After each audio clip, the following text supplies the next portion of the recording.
नमस्कार, good morning India देख रहे हैं आप। मैं हूं अदिति राजपूत और शुरुआत अच्छी खबर से कर रहे हैं। एशियाड से एक शानदार खबर आ रही है।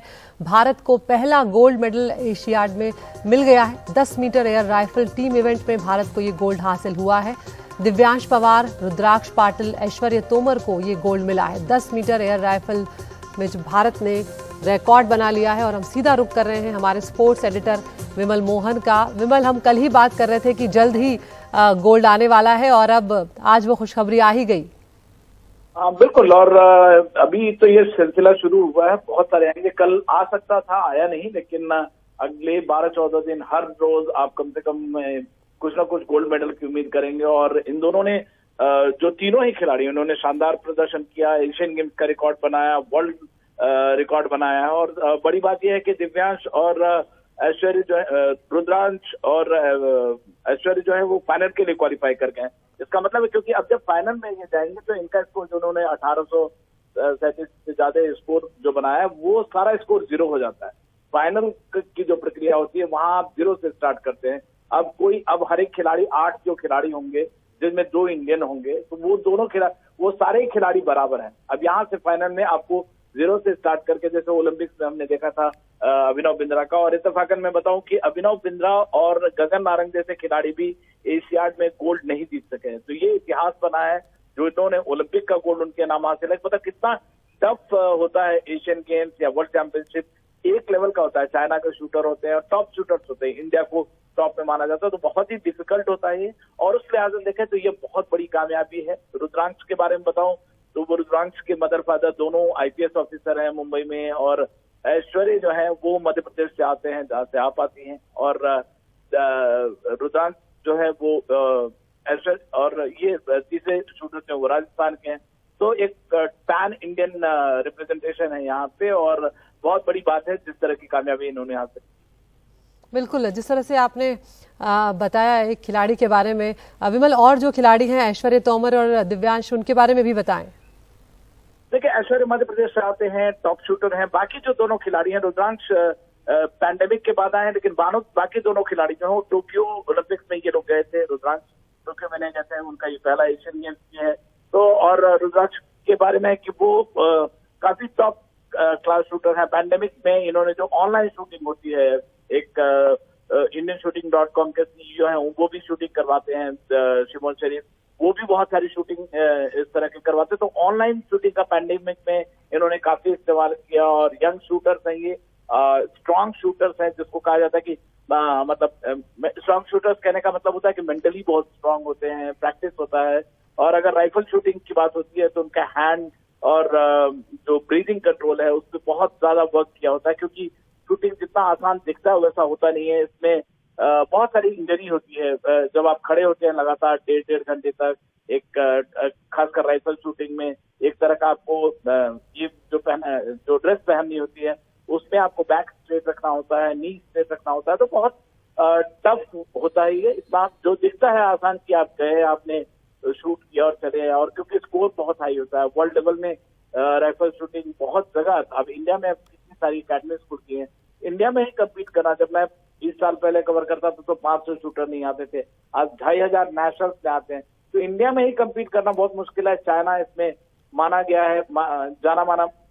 चाइना के बारे में कहने की क्या बात है, बहुत सारे जर्मनी के हैं, यूरोप में बहुत सारी शूटिंग, जो खासकर राइफल शूटिंग, तो बहुत मुश्किल इवेंट है। और यहाँ पे आप गोल्ड मेडल लाना जिस तरह का, और तीनों का प्रोफाइल, तीनों अलग अलग खिलाड़ी आते हैं, लेकिन एक जो कोऑर्डिनेशन, हालांकि ये सारा इंडिविजुअल स्पोर्ट है, आप अपने लेन में खड़े होते हैं, कंप्लीट अर्जुन की तरह आपको फोकस रखना होता है चिड़िया की आंख पे, उससे भी छोटी होती है।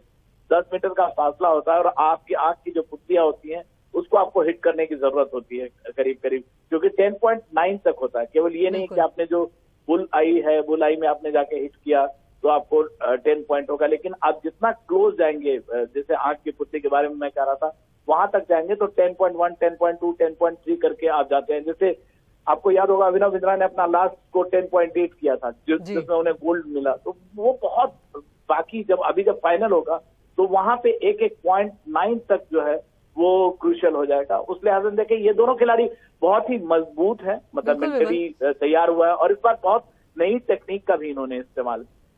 बहुत बहुत शुक्रिया विमल, विस्तार से इस जानकारी को देने के लिए। तो एशियाड में भारत को पहला गोल्ड मेडल मिला है और जिस तरह से हमारे सहयोगी विमल बता रहे हैं कि ये बहुत ही टफ कॉम्पिटिशन्स होते हैं जहां पर चीन जैसे धुरंधर बैठे हुए हैं जो कि शूटिंग में माहिर माने जाते हैं, उनको कम्पीट करना, उनको बीट करना आसान नहीं होता। और वहां पर 10 मीटर एयर राइफल में भारत ने रिकॉर्ड बनाया है, गोल्ड हासिल किया है। दिव्यांश परमार, रुद्राक्ष पाटिल, ऐश्वर्य तोमर को गोल्ड मिला है।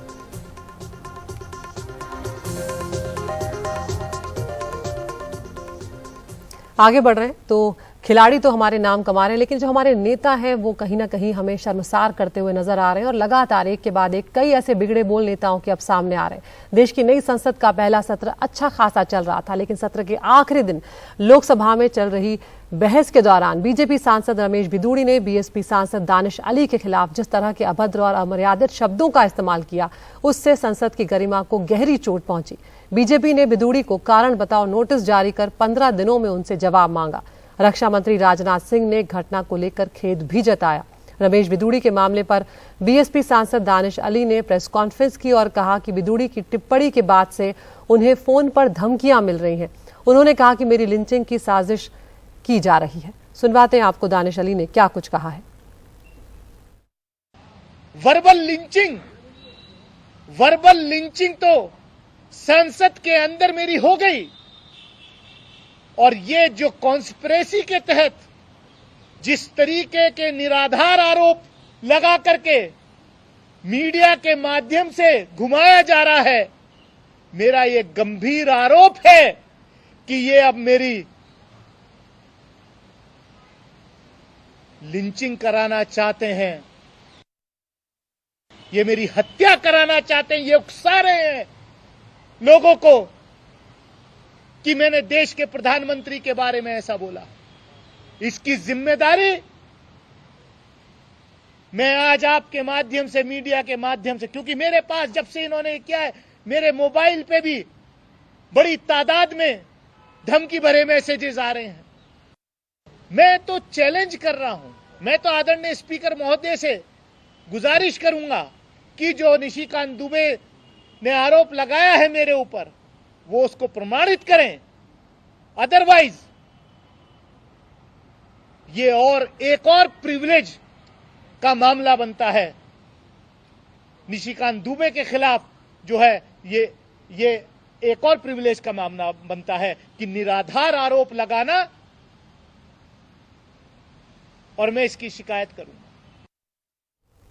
और आपत्तिजनक टिप्पणी के बाद बीजेपी सांसद रमेश बिदूड़ी कल पहली बार मीडिया के सामने आए। इस पूरे विवाद पर टिप्पणी से वो बचते हुए नजर आए और नो कमेंट बोलते हुए वो आगे निकल गए। नो कमेंट है, वो स्पीकर साहब देख रहे हैं, उसमें मैं कोई कमेंट नहीं करूंगा। No comment, no comment. और बिदूड़ी की अभद्र भाषा पर अधीर रंजन चौधरी ने कहा है कि इस घटना ने हमारे संसद भवन को नीचा दिखाया है और हमने तुरंत बिदूड़ी को निलंबित करने की मांग की है।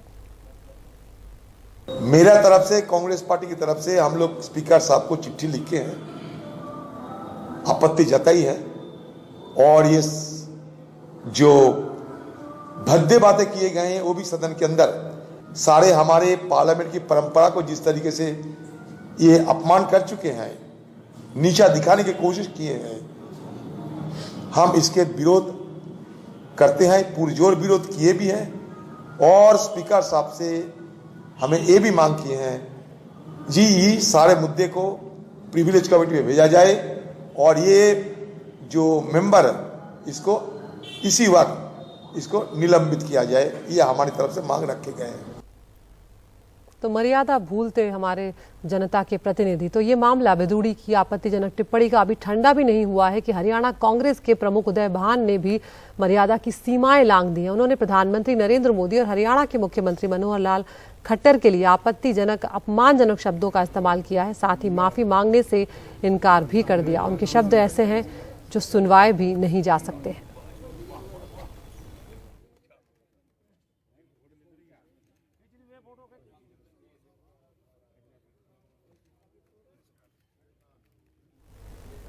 तो उदय भान के आपत्तिजनक बयान पर अब उत्तराखंड के मुख्यमंत्री पुष्कर सिंह धामी ने कांग्रेस पर सवाल उठाए। उन्होंने कहा कि इस मुद्दे पर सोनिया गांधी और राहुल गांधी चुप क्यों हैं? क्या यही कांग्रेस की संस्कृति है? देखिए, कांग्रेस के लोगों को आगे आकर इन सब की निंदा करनी चाहिए। इस प्रकार की टिप्पणियों की, इस प्रकार की जो टिप्पणियां हैं, और कांग्रेस पार्टी के जो शीर्षस्थ नेता हैं, सोनिया जी, राहुल जी या उनके राष्ट्रीय अध्यक्ष, सारे के सारे चुप हैं। ये कांग्रेस की जो संस्कृति है उसको दर्शाता है कि इस प्रकार की चीज़ों को भी मौन रहकर कहीं ना कहीं समर्थन दे रहे हैं। तो फिलहाल हम गुड मॉर्निंग इंडिया में एक छोटे से ब्रेक के लिए रुक रहे हैं। ब्रेक के उस पार आपको बताएंगे 5 आतंकवादी हुए हैं गिरफ्तार।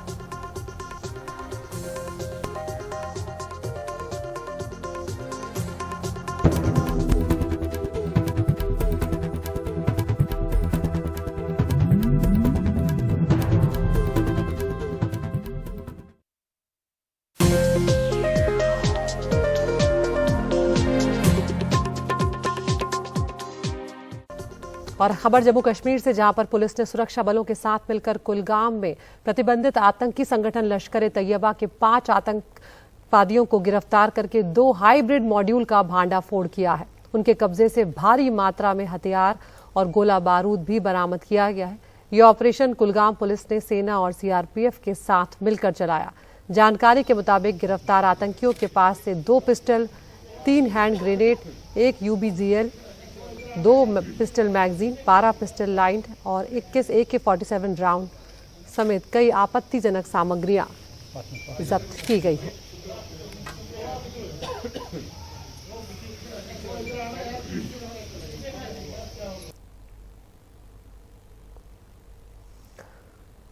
और उधर भारत कनाडा तनाव के बीच बड़ी खबर आई है। सूत्रों के मुताबिक एनआईए ने भगोड़े खालिस्तानी आतंकवादियों की एक लिस्ट तैयार की है।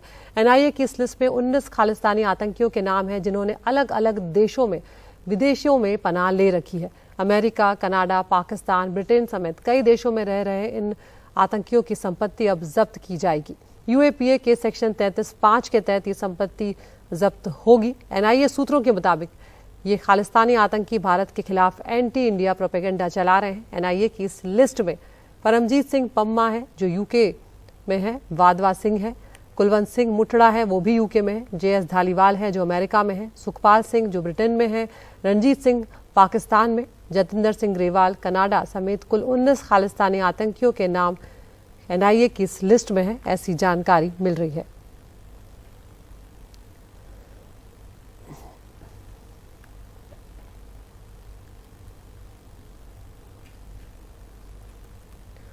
तो जिस तरह की स्थितियां इस वक्त कनाडा और भारत के बीच में बनी हुई हैं, उसके बाद से ही इधर भारत में भी खालिस्तानी आतंकियों पर एक्शन जो है वो सुरक्षा एजेंसियों ने तेज कर दिया है। और एनआईए लगातार इस कोशिश में जुटी हुई है कि इन पर शिकंजा जो है वो कसा जाए, क्योंकि ये बाहर बैठकर, दूसरे देशों में बैठकर भी भारत में इस तरह की गतिविधियों को अंजाम दे रहे हैं और इस तरह के हैंडलर्स को सपोर्ट दे रहे हैं जो भारत के खिलाफ गतिविधि चलाएं।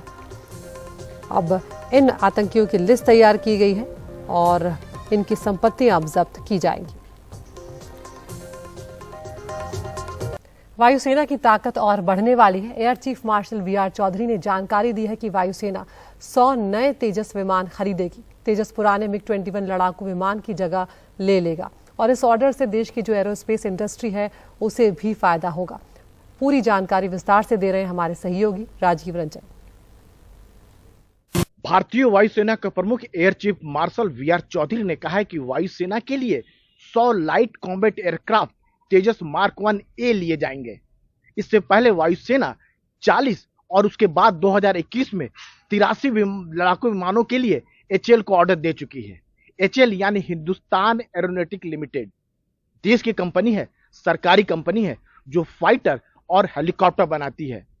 ये जो LCA वायुसेना में आएगा, ये पुराने पड़ चुके MiG-21 की जगह लेगा। अनुमान ये है कि 2025 तक जितने पुराने MiG-21 है वो रिटायर हो जाएंगे। फिलहाल वायुसेना में 2 स्क्वाड्रन है, यानी 36 LCA जो है भारतीय वायुसेना में है। लाइट कॉम्बैट एयरक्राफ्ट जो HAL बनाती है, इसका ऑर्डर मिलने से जो सबसे बड़ा फायदा होगा देश के एरोस्पेस इंडस्ट्रीज को। केवल HAL को फायदा नहीं होगा, बल्कि उसके साथ जो छोटी बड़ी कंपनियां जो जुड़ी हुई है उसको भी फायदा होगा। करीब 200 से ज्यादा कंपनियां इससे जुड़ी हुई है। 50,000 से ज्यादा लोगों को सीधे या अप्रत्यक्ष तौर पर रोजगार मिला हुआ है। और सबसे बड़ी बात, जो भारतीय कंपनी को ऑर्डर मिल रहा है, इससे आपको जो है विदेशी मुद्रा यानी डॉलर खर्च करने नहीं पड़ेंगे। सही मायनों में यही तो आत्मनिर्भर भारत है। हमारी सेना जो है अपनी जरूरतों के लिए भारतीय वेपन सिस्टम पर भरोसा कर रही है, और भरोसा कोई ऐसे नहीं कर रही है।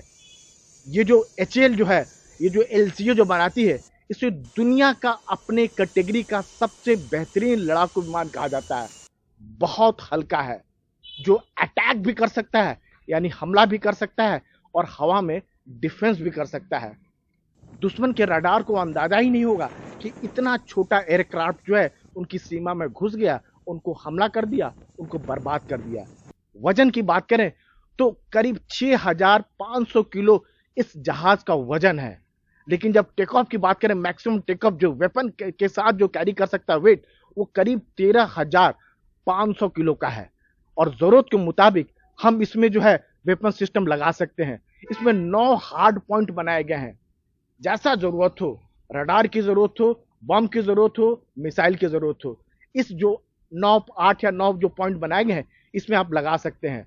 जरूरत होने पर ASE रडार सिस्टम लगा सकते हैं, तो beyond visual range air to air missile लगा सकते हैं, बॉम्ब लगा सकते हैं। यानी जैसी आपकी रिक्वायरमेंट हो, जैसी आपको टास्क दिया जाए, वैसे आप कर सकते हैं। ये जो लड़ाकू विमान है, इसमें अमेरिकन GE इंजन लगा हुआ है, जो बहुत पावरफुल इंजन है।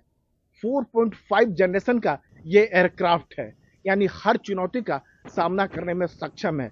अगर डायमेंशन की बात करें तो ये तकरीबन 13.2 मीटर लंबा है, 8.2 मीटर चौड़ा है, और 4.4 मीटर ऊंचा है। बहुत ही कॉम्पैक्ट है ये, और इतना कॉम्पैक्ट है कि इसका सब कुछ जो है अत्याधुनिक है। एवियोनिक की बात करें, बाकी चीजों की बात करें, ग्लास कॉकपिट है, यानी पायलट चारों तरफ से देख सकता है। और सबसे बड़ी बात, इसका जो ट्रैक रिकॉर्ड है वो बहुत ही आला दर्जे का है। करीब 6000 सॉर्टी हो चुका है, यानी 6000 दफा उड़ान भर चुका है, लेकिन कहीं कोई एक्सीडेंट नहीं हुआ है, हादसा नहीं हुआ है। वायुसेना को इस एयरक्राफ्ट पर पूरा भरोसा है। तभी जब चीन के साथ तनातनी होती है पूर्वी लद्दाख में, तो रफाल और सुखोई जैसे एयरक्राफ्ट के साथ तेजस को तैनात किया जाता है, ताकि हर चुनौती पर खरा उतर सके। केवल हिंदुस्तान में नहीं, बल्कि दुनिया के कई देशों में, चाहे बहरीन की बात करें, सिंगापुर की बात करें, दुबई की बात करें, जहां जहां एयर शो हुआ है, जो तेजस जो है अपना कारनामा दिखा चुका है, अपनी काबिलियत दिखा चुका है। दुनिया के कई देश इस एयरक्राफ्ट को खरीदना चाहते हैं, लेकिन HAL का कहना है जो पहले भारतीय वायुसेना की जरूरतें वो पूरा करेगा। फिलहाल जो है HAL जो है 8 से 16 एयरक्राफ्ट हर साल देने जा रहा है वायुसेना को, और जब भारतीय वायुसेना की जरूरत पूरी हो जाएगी या और ज्यादा प्रोडक्शन लाइन हो जाएंगे, तो जो फ्रेंडली कंट्री है उनको तेजस जो है निर्यात किया जाएगा। उत्तर प्रदेश के बुंदेलखंड इलाके की बात करते हैं, जो अक्सर सूखे के कारण सुर्खियों में रहता आया है। बीते कई दशकों में समय समय पर पड़ने वाले सूखे से इस इलाके में तरक्की में, विकास की राह में एक बड़ी बाधा देखने को मिली है। लेकिन हर घर जल और हर घर नल की जो योजना है, उस जीवन मिशन ने बुंदेलखंड की तस्वीर को कुछ हद तक बदलना शुरू कर दिया है। हमारे सहयोगी तनिष्क पंजाबी और पवन कुमार की रिपोर्ट।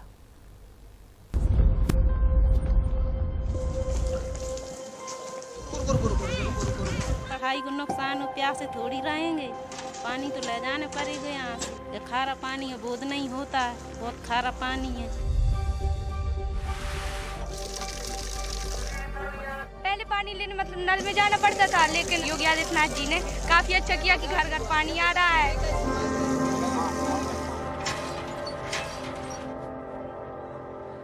हम इस वक्त बुंदेलखंड इलाके में हैं। बुंदेलखंड के उत्तर प्रदेश के अंदर 7 जिले आते हैं। जिस पानी को आप घर में आसानी से फेंक देते हैं, यहाँ के लोग वही पानी लेने के लिए मीलों किलोमीटर तक चल के जाते हैं। इसी को देखकर सरकार ने एक योजना चालू करी थी, जल जीवन मिशन, जिसके अंदर हर घर जल और हर घर नल लाने का वादा हुआ था। आज हम उसी योजना को लेकर कितना काम हुआ है और कितना फायदा लोगों तक पहुंचा है, वो देखने आए हैं।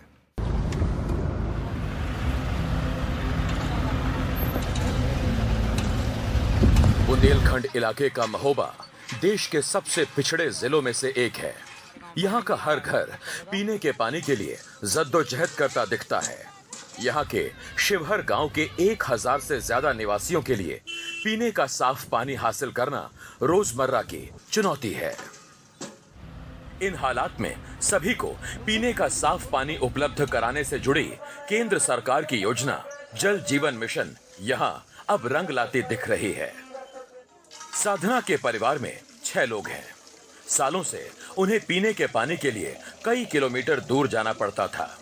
गांव का एकमात्र हैंडपंप भी कभी कभार ही काम करता था, लेकिन अब घर में नल का पानी आने से उनकी जिंदगी काफी आसान हो गई है।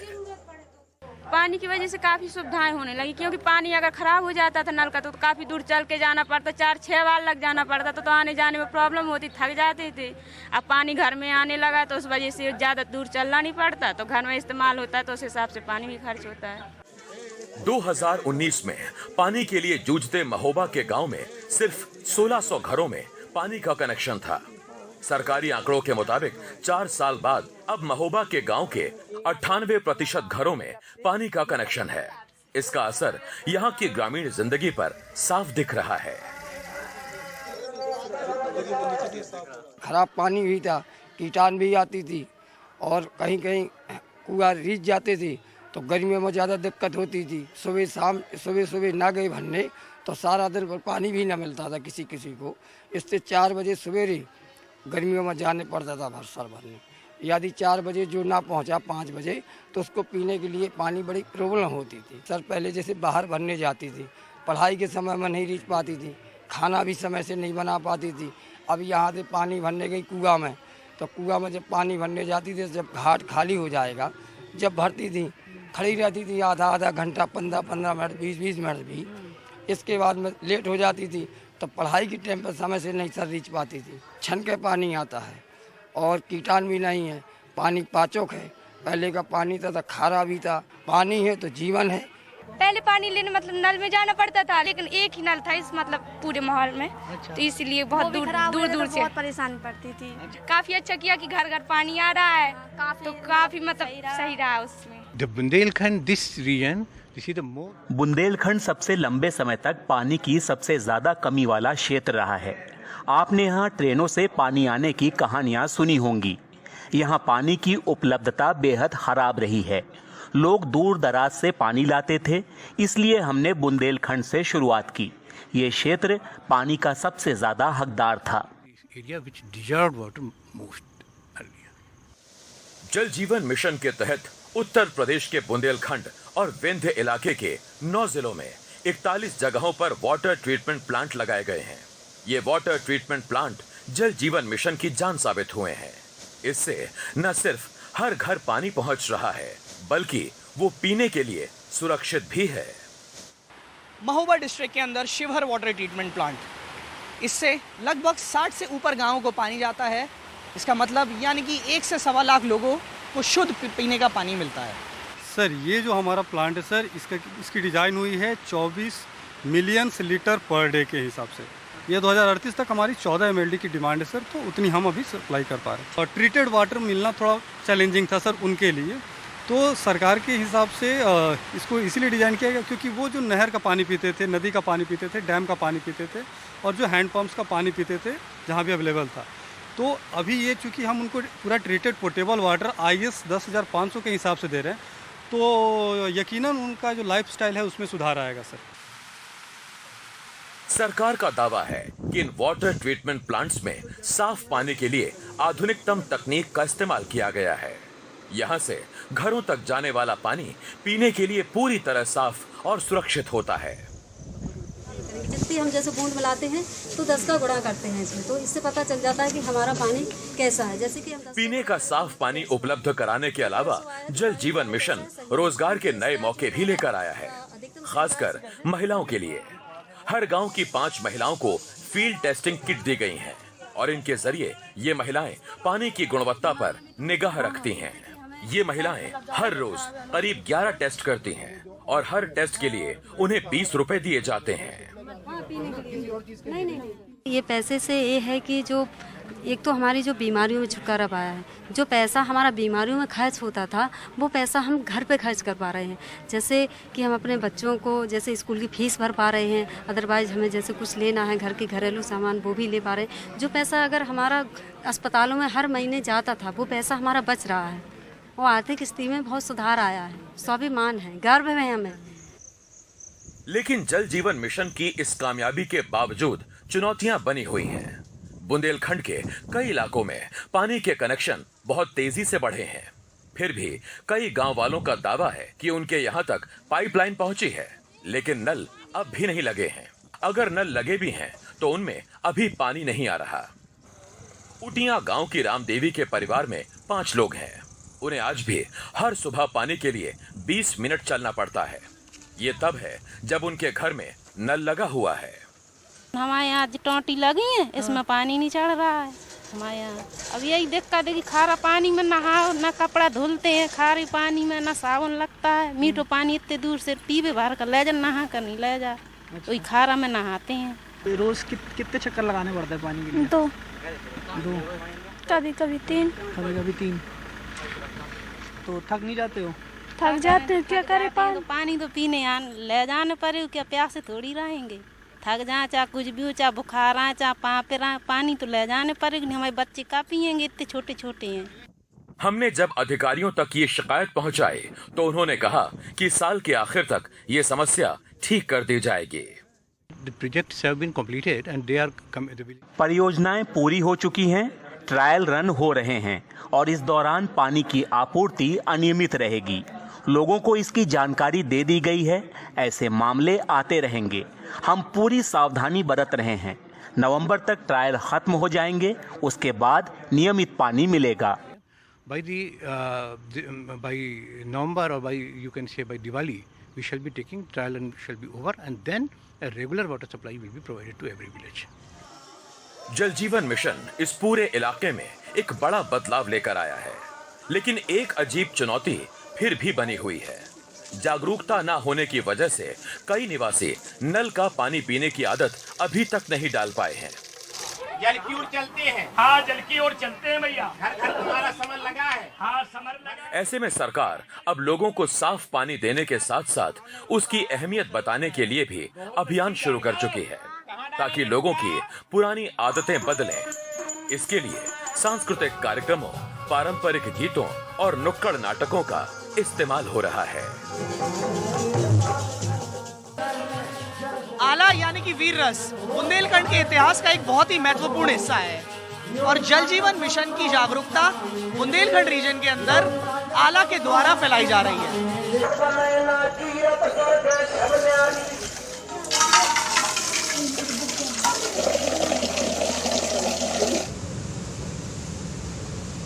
कहते हैं बूंद बूंद से सागर बनता है। बुंदेलखंड के लोगों के घरों में चंद बूंद पानी से एक उम्मीदों का सागर जग चुका है। काफी काम हो चुका है, काफी सफलता मिल चुकी है, पर आगे कई चुनौतियां अभी भी बाकी हैं।